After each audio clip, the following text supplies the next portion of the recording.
하나님의 말씀 요한계시록 12장 말씀입니다. 하늘에 큰 이적이 보이니 해를 입은 한 여자가 있는데 그 발 아래는 달이 있고 그 머리에는 12별의 면류관을 섰더라. 계시록이 6장에서 9장까지는 첫 3년 반의 환란이라면 10장에서 14장은 환란 중간기에 속하고요. 15장에서 19장은 후 3년 반 환란기입니다. 그런데 오늘 이제 12장을 하는데요. 10장에서 보면은 하늘에서 일어난 일입니다. 작은 두루마리책. 그리고 11장은 땅에서 일어난 일이고요. 오늘 본문 말씀 12장이 또 하늘에서 일어나는 일입니다. 그리고 13장은 땅에서 일어나는 일. 이렇게 이제 하늘에도 보여주고 땅에도 보여주시면서 성도들을 위로하시고 하나님의 역사가 하나님 하시는 모든 일들은 하늘에서 이루어진 것이 땅에서 이루어지도록 하시는 것입니다. 그래서 모든 역사는 하나님께서 먼저 하늘에서 결정하시고 그래서 땅에서 그것을 이루시는 것인데요. 오늘 본문 말씀에 하늘에 큰 이적이 보인다고 말씀하십니다. 하늘에서 일어난 일입니다. 영계에서 일어난 일입니다. 영적으로 이해해야 된다는 것을 알 수가 있습니다. 큰 이적이 있습니다. 이적 이게 표징인데요. 큰 표징이라는 표현을 통해서 이제 1절에 한 여자가 어떤 특별한 의미를 지닌 존재라는 것을 알 수가 있습니다. 요한이 본 여자의 환상에 대한 해석이 견해가 여러 가지 있지만 이 여자는 교회로 우리는 교회를 상징한다고 보고요. 그리고 이제 요한은 환상 가운데서 여자의 모습을 세 가지로 진술하고 있습니다. 해를 입었다. 이것은 그리스도의 영광, 광채를 암시하고요. 빛을 입은 그 여자의 품성을 나타내는 표현이기도 합니다. 그 발 아래는 달이 있다는 것은 영원성을 상징하는 말일 수도 있고 그리고 그 여자의 통치성을 나타내기도 하고요. 그 머리에는 12별의 면류관을 섰더라. 이스라엘 12지파나 12사도 혹은 그 둘을 모두 암시한 표현으로 왕권을 시사합니다. 결국은 이 여자는 교회를 말합니다. 아무리 사탄이 교회를 핍박하고 없애려고 하지만 교회는 영원히 존재한다는 것을 우리가 알게 됩니다. 이 여자가 아이를 베어 해산하게 되매 아파서 예수 부르짖더라. 그리스도와 그의 지체된 교회를 의미한다고 볼 수가 있습니다. 그래서 여자가 아이를 베었다. 여인의 아들 성육신하신 예수 그리스도를 의미합니다. 창세기 3장 15절 여자의 후손, 갈라디아서 4장 4절 말씀. 그래서 아이가 그리스도를 가리키기 때문이고요. 여인의 아들. 그래서 17절에서 여인이 또 다른 자손 곧 성도들을 낳는 것으로 묘사되어 있는데 아이는 그리스도는 물론 그의 지체된 교회를 상징한다고 볼 수가 있고요. 이것은 이중적인 의미가 성경에서 자주 나옵니다.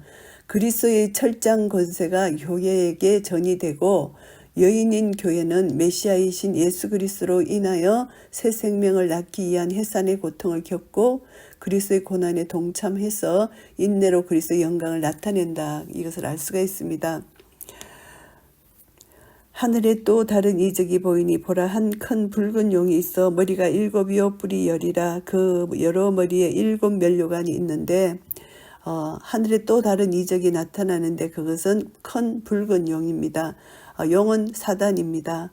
하나님을 대적하는 사단인 큰 붉은 용을 상징적으로 구약에서 욥기 26장 12절, 이사야서 51장 9절에서는 나합이라고 나오고 또 하마, 욥기 40장 15절에서 24절까지 하마로 나오고 이사야 27장 1절에는 리어야단 이렇게 표현합니다. 용을 수식하고 있는 큰이라는 것은 이제 사단의 굉장한 권세를 여기서 나타내고요. 붉은 것은 지옥과 피의 빛깔로 사단의 살인적인 성격을 나타낸다고 볼 수가 있습니다. 용이 7머리에 7 면류관을 쓴 것은 사단이 하나님의 용인 하에서 세상을 지배하는 왕의 권력을 소유하고 있다. 이것을 알게 되고요. 뿔은 힘을 상징하는 것으로 사단의 거대한 파괴력을 나타내는 것이고요. 그 꼬리가 하늘별 3분의 1을 끌어다가 땅에 던지더라. 용이 해산하려는 여자 앞에서 그가 해산하면 그 아이를 삼키고자 하더니 꼬리가 하늘별 3분의 1을 끌어다가 땅에 던진다. 이것은 용의 추종 세력입니다. 하나님께 대적한 타락한 천사들을 가리킨다고 보고요. 용이 하늘별 3분의 1을 던진다는 것은 자신의 추종 세력, 마귀들로 하여금 엄청난 세력으로 세상을 향해 공격하도록 했다는 것을 알게 되고요. 용이 해산하려는 여자 앞에서 그가 해산하는 그 아이를 삼키고자 한다는 이 말씀은 아이를 삼키고자 한 것이 역사적으로 헤롯이 아기 예수를 죽이기 위해서 베들레헴과 그 지경에 있는 2살 이하의 남아들을 모두 살해한 사건, 마태복음 2장에서 나오잖아요. 그리고 예수님의 생애 동안 그를 죽이려 시도했던 것, 누가복음 4장 28에서 30절 말씀, 그리고 그리스도를 십자가에 못 박아 죽게 한 사건 등 이것을 우리가 알 수가 있고요. 사단은 그리스도의 탄생, 십자가, 죽음과 부활 때까지 그리스도의 사역을 방해해 왔다는 것을 알게 되고요. 여자가 아들을 낳으니 이는 장차 철장으로 만국을 다스릴 남자라. 그 아이를 하나님 앞과 그 보좌 앞으로 올려가더라. 장차 철장으로 만국을 다스리리라는 이 표현은 시편 2편 7절에서 9절 말씀을 반영하고 있습니다. 이것은 그리스도께서 모든 피조물을 통치하실 왕권을 소유하고 계심을 시사하는데요. 그리스도는 온 세상을 정의와 공의로 다스리십니다.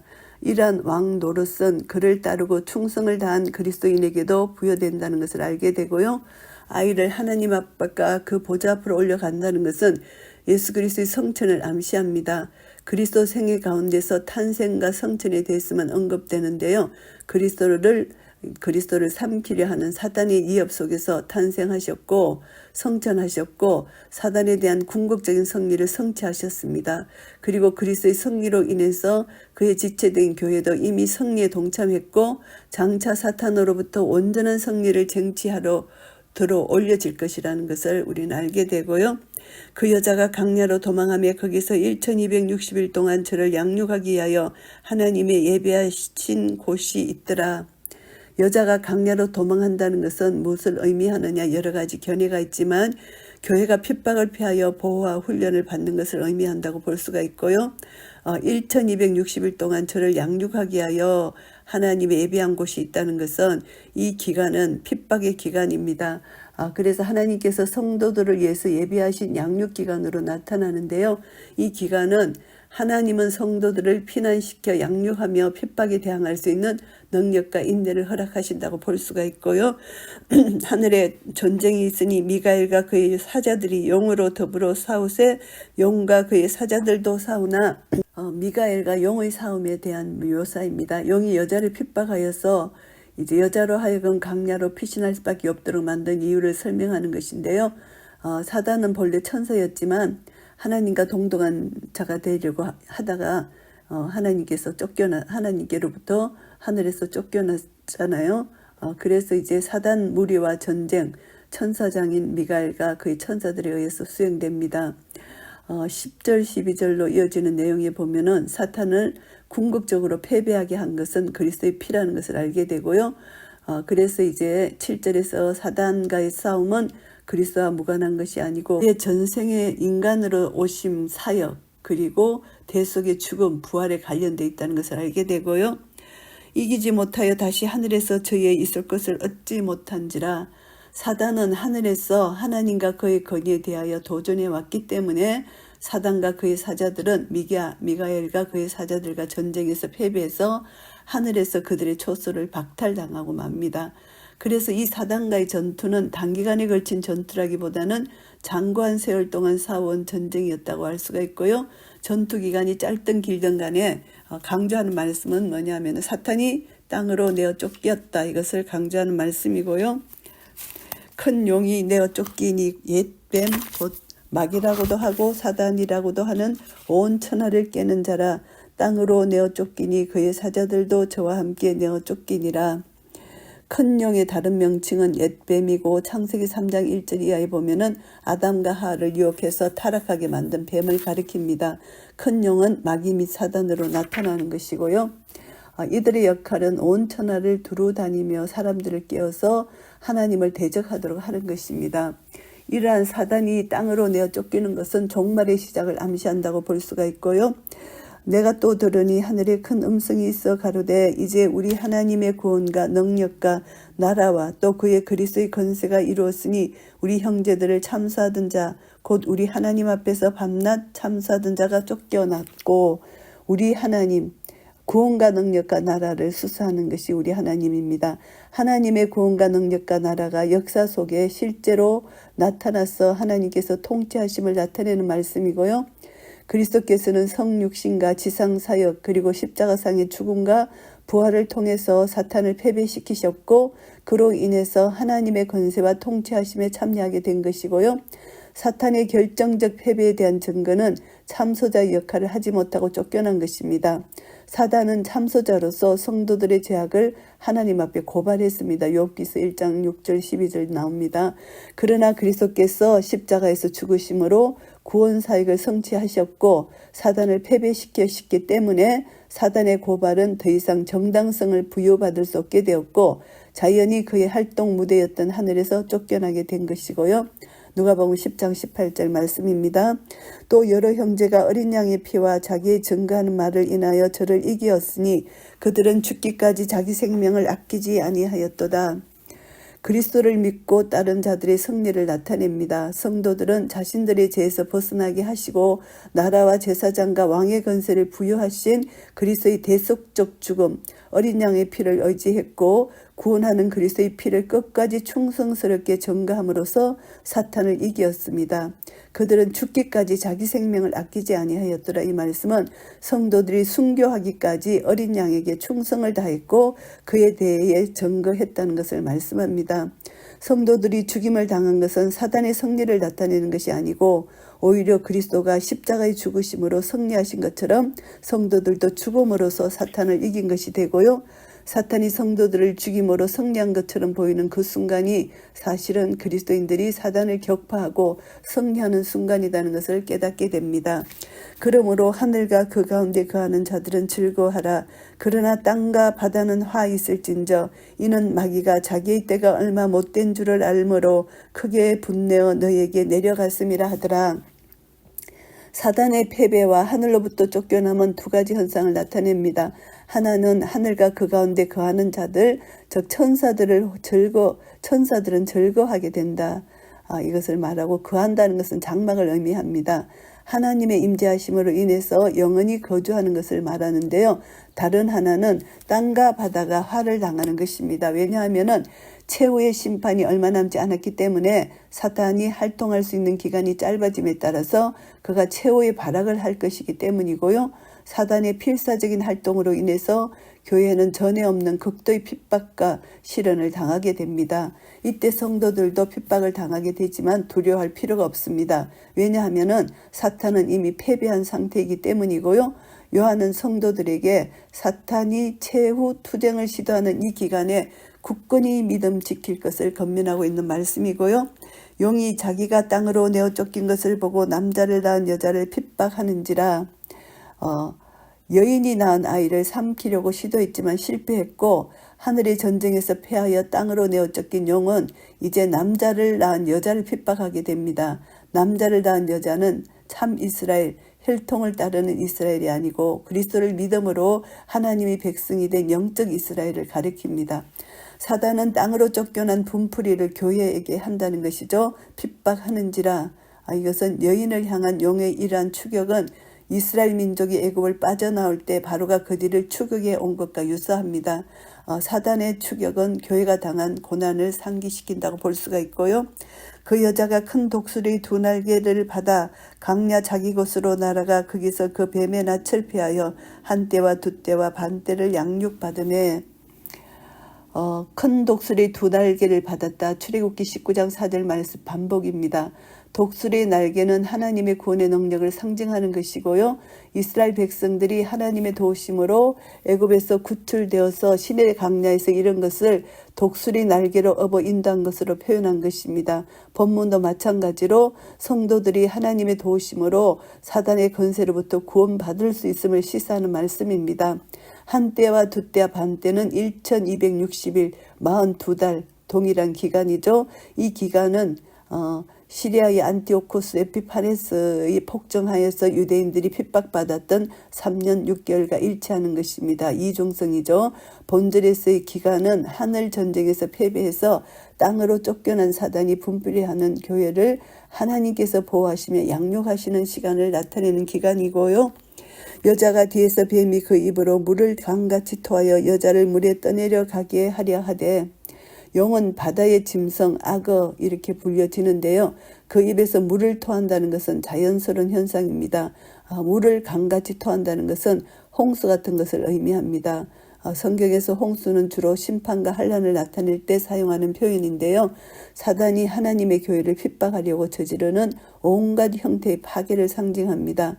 홍수는 당시 유대인들이 초대교회를 말살하려고 했던 핍박, 그리고 마지막 때 택함받은 자들까지 넘어지게 하는 미혹, 이것을 의미할 수도 있는 것이고요.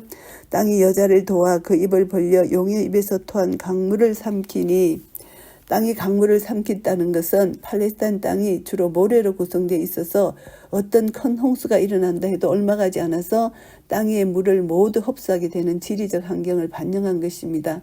출애굽기 15장 12절 말씀처럼 그래서 하나님의 보호를 받는다는 것입니다. 애굽의 군대들이 출애굽한 이스라엘 백성을 추격할 때 하나님께서 구원의 능력으로 이스라엘을 보호하신 것처럼 하나님은 성도들을 해하고자 하는 사탄의 수많은 계기에서 성도들을 보호하시며 인도하실 것이라는 것이고요. 용이 여자에게 분노하여 돌아가서 그 여자의 남은 자손 곧 하나님의 계명을 지키며 예수의 증거를 가진 자들로 더불어 싸우려고 바다 모래 위에 섰더라. 여자는 성도들의 신앙 공동체 전체를 상징하는 반면에 남은 자수는 신앙 공동체 중에서 사단의 핍박으로 인해서 순교당하는 개인의 성도들을 가리킨다고 볼 수가 있습니다. 사단은 예수 그리스도를 머리로 한 성도들의 공통체인 교회 자체를 파멸시킬 수 없습니다.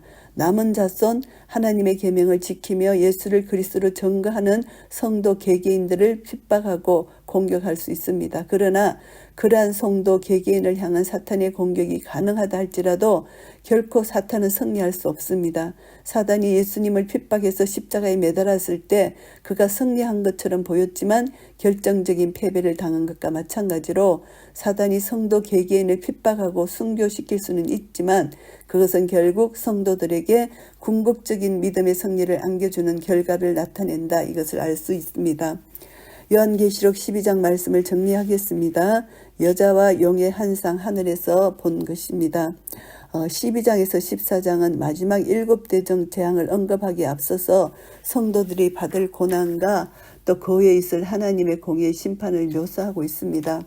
그 중에서 특히 이 12장은 여자로 상징된 교회가 용으로 상징된 사탄에게서 점차 핍박받게 될 것을 보여주는데요.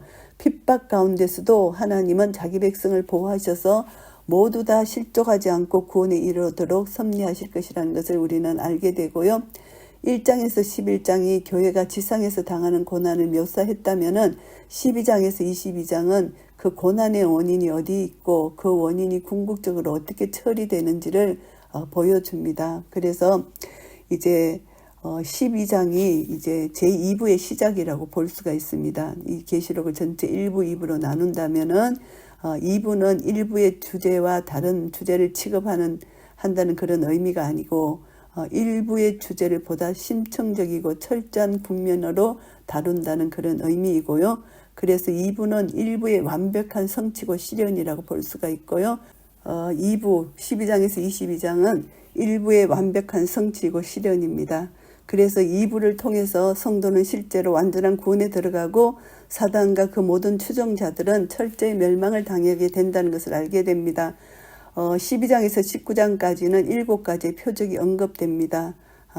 그중 셋은 하늘에서 일어나고 나머지는 땅에서 일어나는 것들이고요.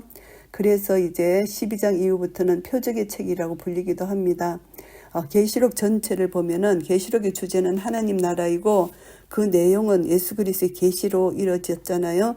그리고 이제 이 여인을 보면은 이 여인은 말세 교회를 대표하고 신구약을 통틀어서 우주적 하나님의 교회를 대표한다고 볼 수가 있습니다.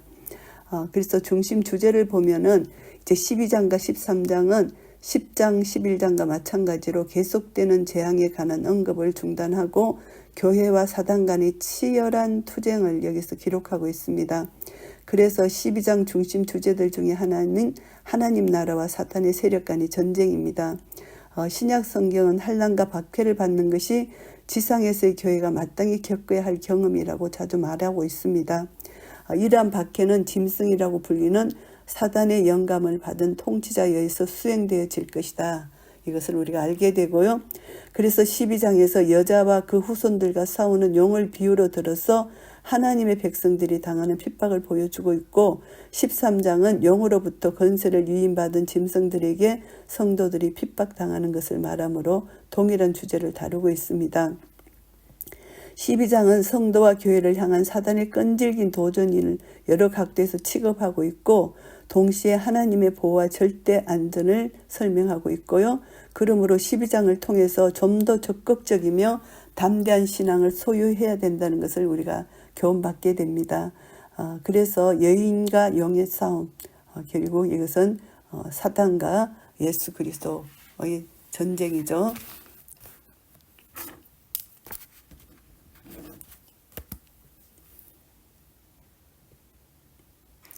결국 이것은 창세기 3장 15절 여자의 후손과 뱀의 후손과의 전쟁입니다. 그래서 여자는 교회를 가리키고 그리스도와 그의 지체된 교회를 가리킵니다. 그래서 이제 이중성이라고 볼 수가 있는 것이죠. 그리스도 또 여인의 또 다른 아이들 성도들, 그래서 교회와 그리스도의 사이에 이제 불가분리의 관계를 여기서 나타내는 것이죠. 그리스도께서 당하신 고난은 그리스도인에게 전이 되고 부활과 성천으로 이어진다는 것입니다.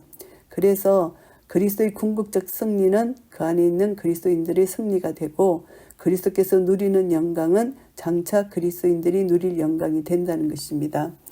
용의 정체는 한 큰 붉은 용, 머리가 7이고 뿔이 10인 짐승으로서 머리에 7 면류관이 있고 그 꼬리는 하늘의 별 3분의 1을 끌어다가 땅에 던지는 그런 능력이 있다는 것이죠. 용은 옛뱀이라고도 하고 마귀라고도 하는 자로서 온 천하를 깨는 사단을 가리킨다고 여기서 말씀하고요. 교회를 대항하는 사단의 권세가 매우 강력하다. 이것을 여기서 보여줍니다. 7머리와 10뿔은 어린 양의 7뿔과 7눈과 대조가 되는데, 이것은 사단이 그리스도인 것처럼 가장한다는 것이죠. 실제로는 하나님을 대적하고 성도를 핍박하는 악한 세력들이라는 사실을 보여줍니다. 그래서 하나님 예수 그리스도를 이렇게 모방하는 것이죠. 7 면류관은 이곳과 13장 1절 19장 12절에만 나옵니다.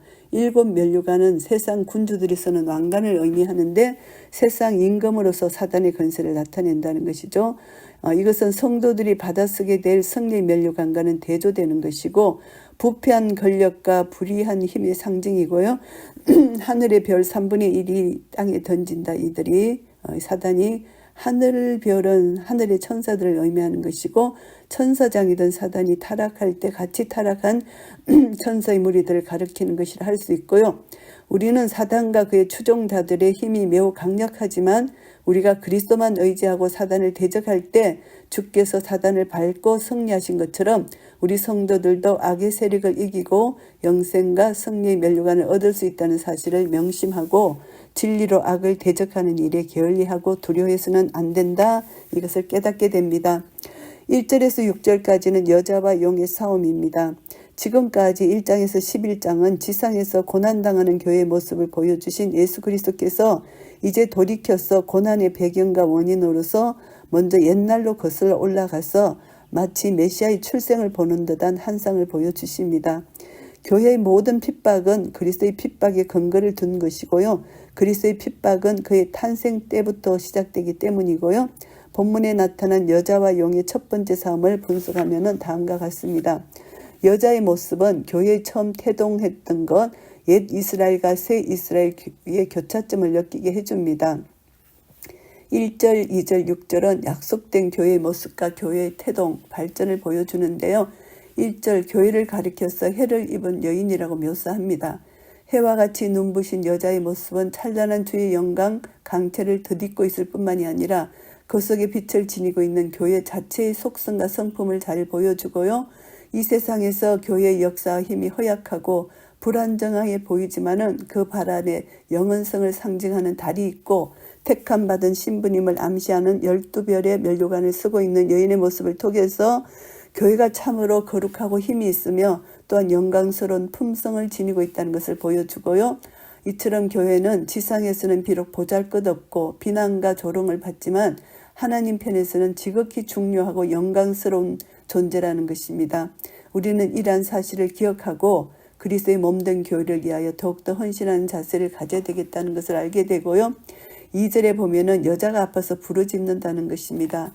해산의 고통은 옛 이스라엘에도 새 이스라엘에도 있습니다. 옛 이스라엘은 메시아를 대망하면서 고통 중에 허덕이었고요. 신앙 공동체인 이스라엘은 새로운 시대의 도래 메시아의 강림을 알리는 표로서 언제나 고난을 받아온 것이고요.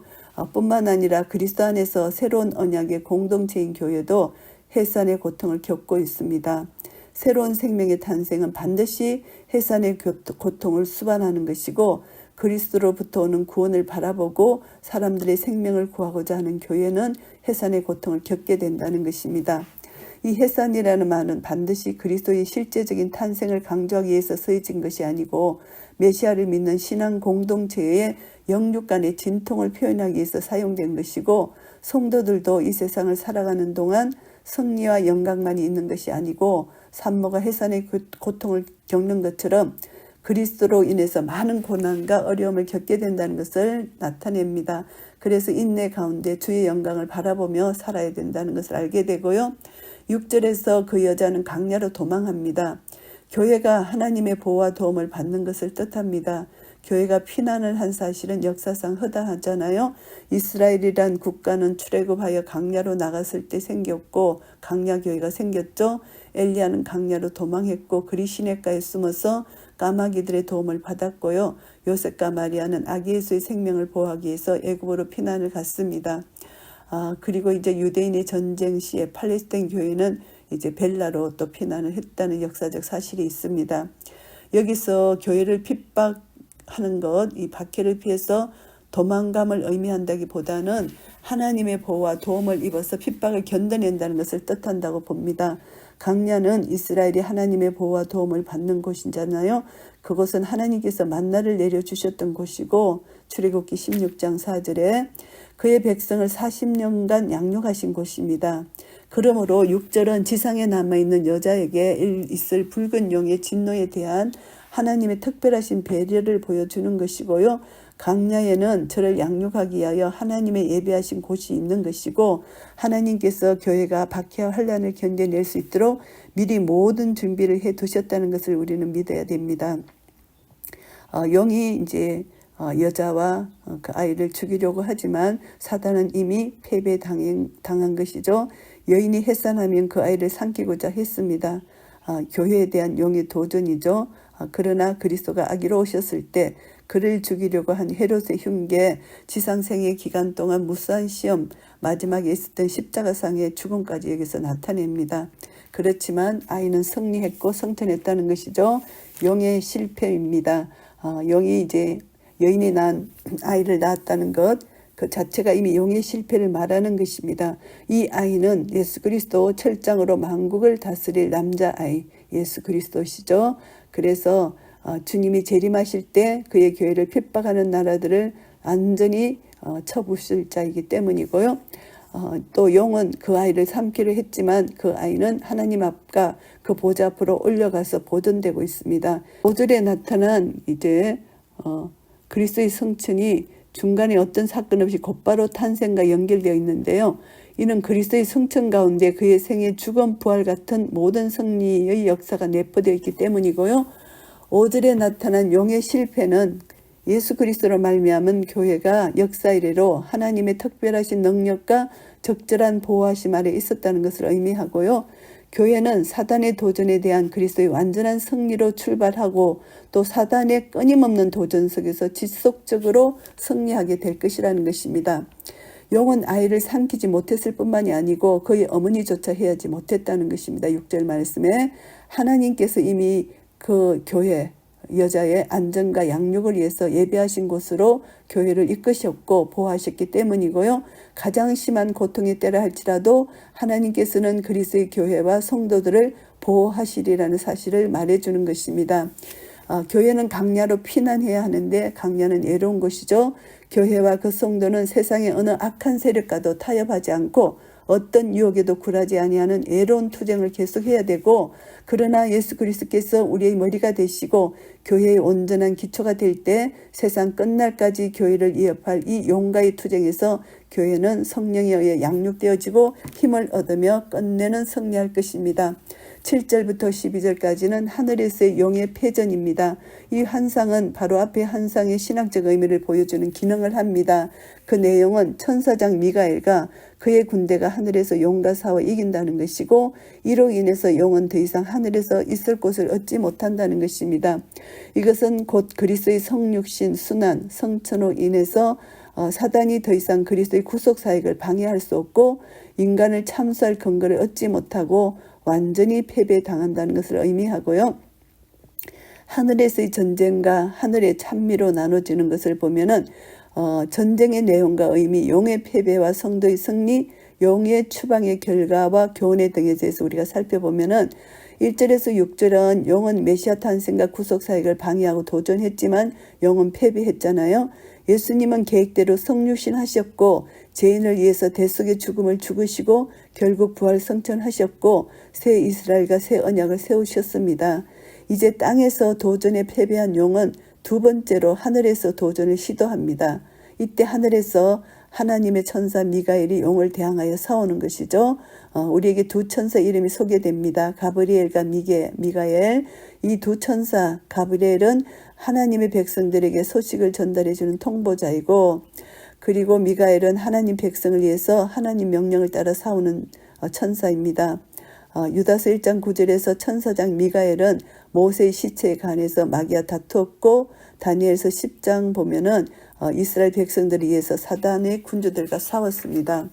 미가엘은 항상 하나님의 목적과 하나님의 이익을 위해서 싸운 것이고요. 이제 그는 다시 한번 용과 싸워서 하늘에서 땅으로 내쫓을 것이고요. 미가엘이 하늘에서 맞아 싸운 용은 그 이름이 옓뱀, 마귀, 사단이라고도 합니다. 이 세 가지 이름은 사단의 별명, 세 가지 기능을 말해줍니다. 옓뱀은 최초의 인류를 유혹해서 타락케 한 자이고요. 용은 마귀, 참소자, 무고자입니다. 이 용은 하나님 앞에서 밤낮으로 참소하던 자입니다. 하나님과 그 믿는 자의 사이를 벌어지게 하는, 이간시키는 일을 하는 것이죠. 그리고 또 이 용은 옓뱀으로서 우리를 유혹하고 마귀로 우리를 참소하는 용은 하나님의 대적자요 반역자입니다. 사단은 하나님을 대항해서 싸우고 성도들에게도 정면으로 도전하고 하나님의 백성들 사이에도 서로 싸우도록 분쟁을 일으키는 것입니다. 결국 사단은 미가엘 천사와 싸워서 패배를 당하고 땅으로 쫓겨나고 마는 것이죠. 용의 패배와 성도의 승리입니다. 하늘에서 벌어진 전투에서 미가엘이 승리하고 용은 패배했습니다. 그래서 이제 10절 12절에서 찬송의 내용이 나옵니다. 미가엘이 승리할 수 있었던 근거는 바로 그리스도의 죽음이라는 것이죠. 11절은 그리스도의 승리로 인해서 미가엘뿐만 아니라 믿는 모든 성도들까지도 사단을 이기게 되었다는 것을 알게 해주고요. 그리스도께서 성육신 하실 때 사단은 패배했고 동시에 하나님 나라와 그리스도의 권세가 도래할 것이고, 이때부터 새 이스라엘은 용을 무찌르고 승리자가 될 수 있고요. 어린 양이 그 승리를 위해서 돌아가셨고 성도들은 그리스도의 능력을 분명히 체험했기 때문입니다. 이러한 승리는 성도의 충성과도 관련됩니다. 성도들이 이런 승리에 참여하게 된 것은 그리스도를 충성스럽게 전거했기 때문이다. 이렇게 우리가 알 수가 있습니다. 11절에서 어린 양의 피와 자기의 증가하는 말을 인하여라는 이 구절은 바로 성도들의 승리를 나타내는 것이고요. 이때 인하여는 도구가 아니고 공로입니다. 성도가 세상에서 승리할 수 있는 비결을 암시해 줍니다. 우리 성도들은 어린 양의 피를 인하여 이길 수 있다는 것이고요. 그리스도께서 십자가상의 죽음과 부활을 통해서 죄악을 이기셨기 때문입니다. 그리스도께 우리 인생을 맡긴 자들은 승리할 수 있다는 것을 알게 되고요. 예수님을 통해서 영원한 승리를 우리가 누릴 수 있다는 것을 알게 됩니다. 9절에 의하면 하늘의 전쟁에서 패한 용은 땅으로 내어 쫓기잖아요. 그 첫 번째 추방이고요. 두 번째 추방은 20장 3절에 나옵니다. 이제 땅에서 무적행으로 추방당하고, 세 번째 추방은 무적행에서 다시 불못으로의 추방입니다. 20장 10절. 그래서 사단이 하늘에서 쫓겨났다는 것, 이것으로 끝납니다. 오늘 본문 말씀에 그가 땅에 내려왔다는 것이죠. 하늘에 있는 자들은 이 추방을 절거합니다. 그러나 땅에 있는 자들에겐 경고가 주어지고요. 영은 하늘에서의 권세를 잃었지만 지상에서 아직도 권세를 가지고 있기 때문입니다. 그가 땅에서 자기 시간이 제한되어 있고 그의 끝이 정해져 있다는 것을 알고 있기 때문에 땅에서 전력을 다해서 악한 활동을 하는 것입니다. 우리는 이것을 통해서 어떤 교훈을 받나 하면은 사탄이 땅으로 쫓겨났다는 것은 그 영이 자신의 멸망을 알고 있다는 것을 알게 될 때 마지막으로 발악할 것이라는 것입니다. 그가 발악할 것이 이 땅이기 때문에 우리는 끝까지 믿음으로 사탄을 이미 승리하신 예수님의 이기심이 우리의 것임을 믿는 믿음으로 끝까지 인내하며 우리는 잘 견뎌야 된다는 것입니다. 그래서 세상 끝날까지 계속될 선악간의 투쟁, 우리는 이것을 알게 됩니다. 미가엘이 승리함으로써 하나님의 능력과 그리스도를 통해서 이루어질 구원이 우리는 다 알고 있다는 것을 다시 한번 우리는 증거하고 다시 한번 우리가 믿고 믿는 믿음 안에서 우리는 확신해야 되고, 이 싸움으로 인해서 하나님의 능력이 입증되고 성도들의 심령 속에 하나님의 통치가 확실하게 실현되었다. 이것을 다시 한번 깨닫고요. 하나님의 백성들이 죽기까지 순종해서 신앙의 순수성을 지키면 구원을 얻게 되고 끝내 승리하게 될 것이라는 것을 교훈받고요. 사단이 이 땅에서 최후로 발악할 것과 그럼에도 불구하고 결국은 패배할 것이다. 영원한 멸망에 이를 수밖에 없다는 것을 우리 다시 한번 깨닫게 되고요. 최후 승리를 보장해 주는 예수 그리스도의 피, 우리는 환난을 통과하는 성도들을 일하고 격려해 주시는 예수 이름의 권세를 다시 한번 찬양합니다. 13절에서 17절은 여인과 남은 자손들에 대한 것입니다. 12절은 이미 땅과 바다는 하 있을진지라고 경고하고 있습니다. 본문에는 마귀의 격분과 진노 때문에 교회와 성도들이 겪게 될 재난과 역경이 묘사되어 있습니다. 여인이 받을 핍박과 고통입니다. 마귀는 하늘의 전쟁에서 패하고 쫓겨나자 최대한의 혼란을 이 세상에 일으키겠다고 결심하고요. 그래서 영과의 전쟁 자체에 초점을 두기보다 우리는 영의 패배에 초점을 두는 것이 중요합니다. 그래서 맨 처음 사단의 박해를 받을 대상이 교회입니다. 여인. 큰 독수리 2날개를 받아서 강야 자기 곳으로 날아가서 거기서 박해를 피할 수 있는 하나님의 도움을 받는 것이고요. 그리고 이제 용은 여자를 물에 떠내려가게 하려고 물을 강같이 토해내지만 여기서 또 하나님께서 또 지키시고 보호해 주신다는 것입니다. 홍수는 사단이 교회를 핍박하려고 저지른 온갖 형태의 파괴를 상징하는 것이지만 성도들이 겪는 서디슨 고통을 비유적으로 나타낸 것이지만 하나님은 그 고통 속에서도 기적적으로 교회를 보호하신다는 것입니다. 16절 말씀에 땅이 여자를 도와서 그 입을 벌려 용의 입에서 토한 강물을 다 삼킨다는 표현, 하나님의 신속하고 완전한 보호를 의미하는 것이고요. 사단은 교회와 하나님 백성들을 핍박하기 위해서 온갖 수단 방법을 다 동원하지만 언약의 백성은 멸망으로부터 온전하게 보존될 것이고 마침내는 사망의 권세를 이기고 부활하신 그리스도 안에서 영광스러운 승리를 맛보게 될 것입니다. 우리는 이 말씀을 통해서 교훈을 받습니다. 용과 여인의 싸움에서 사실상 용의 대적은 여인이 아니고 하나님이라는 사실입니다. 용은 여인을 공격하려 하지만 하나님께서 여인을 피신시키시고 용이 여인을 삼키려 하지만 하나님께서 땅으로 하여금 여인을 돕게 하십니다. 결국 용은 교회나 성도와 싸우기보다는 성도 개개인이 영접하고 고백하며 전가는 하나님을 가의 대항이죠. 그러나 우리는 끝까지 신실하게 이 믿음을 지킬 때 승리할 수 있다는 것입니다. 하나님이 도와주시고 보호해 주시기 때문이라는 것입니다. 그리고 이제 그거는 시간적 제한이 있습니다. 사단이 성도들을 계속 공격하는 것은 시간의 제한이 있다. 여자의 남은 자손들을 핍박하지만 시간의 제한이 있습니다.